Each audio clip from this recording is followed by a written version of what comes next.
Those people are not worthy of dignity. Those people are not worthy of being listened to. Those people are our people. Those people are my people. My name is Sheba Williams. I am the founder and executive director of a Richmond, Virginia-based nonprofit called No Left Turns. No Left Turns has been around about 9 years. We were founded May 16, 2016. We started as a direct service organization for individuals leaving long-term incarceration. Figured out that the restoration of rights process was rooted in like slavery and racism and things like that. We were working to help people get their civil rights reinstated and the electoral board system shut down. That thrust us into the fight for restoration of rights. And in that direct service work, we realized that policy was a way to change some of the things that we were fighting for to make sure that people had a solid quality of life after being impacted by mass incarceration. So when you look at the psychological approach of being in those type of situations, this is why we see the suicide rate. This is why we see the addiction rates. This is why we see what goes on in prison as a norm to the people that are in there, because this is our coping mechanism while we're doing time. This is the inaugural Virginia Justice Conference here at the Greater Richmond Convention Center. Um, Everything was put together in about 40 days, and we got about 307 people registered.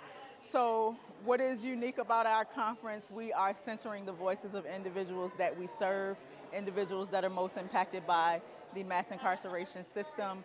We have resources here. We have a job and resource fair for individuals who are looking for second chances. A ton of our partners are here to help with the resources people need.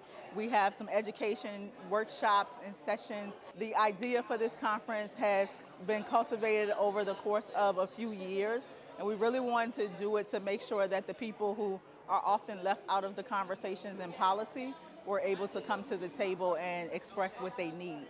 Swim or sink, and we don't care how you do it. And actually, we're waiting for you to return. We kind of know we're expecting you to return. And even though it's not their responsibilities, right? Because you may have some people who are biased, like, oh, well, you got yourself there, so you should do X, Y, Z. But if we're really creating reentry in a way of supporting our people for coming back into society, then what are we doing inside there to support them while they're there? So I met Sheba Williams long before I was released in 2022. She was doing a bunch of advocacy work. We worked together on writing the Second Look legislation. And once I was released, she was instrumental in helping me get established out here in Virginia. I'm not from Virginia, so coming out, no job, no housing, no transportation, like literally no resources whatsoever. She is the plug for every single resource you could possibly think of. And yeah, she single-handedly worked with myself and as well as hundreds of other individuals that I personally know. Run the gamut of reentry, like she's it. She's the face of reentry. That I learned in the streets, all the values that internalized in the streets really, they really had no value. They really meant nothing. Here I am sitting at a table in front of a jury, family members of the person that I victimized and the families I victimized my family by having to go through this also. And I'm having a come with an attorney openly say that I deserve to die. Parole board or dancing for parole, I ain't had none of that. Growth and development was my motivation. I had mentors in prison, like Bro Willie, Bro Vincent, Baby, the older guys that, you know, they saw me and they got on me like they was my pops, my dad, you know, and I was young. I went in at 21.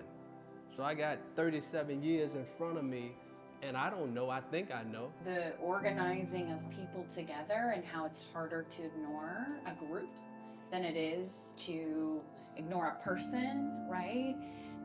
So like, think if all of us in this room showed up to address something about an issue with the warden, what kind of impact would that make? Like you, that helped me get through my time, people that had more time than me. I mean, I'm doing 3 years, so why am I doing the things that I'm doing? Is the things that I would hear from them. And we didn't have those type of programs when I was in, so I'm just so glad to hear that they're doing peer support and stuff like that down, you know. Like, how long you got? He's like, oh, they ain't give me number 63 years. I said, nothing but. He said, yeah, bro, they ain't give me nothing but 63 years.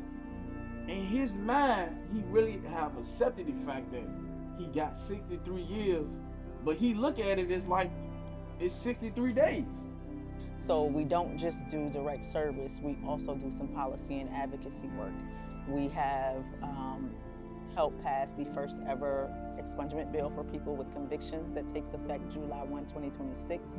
We worked on a probation reform bill. We helped abolish the death penalty in Virginia. We worked on a fines and fees bill.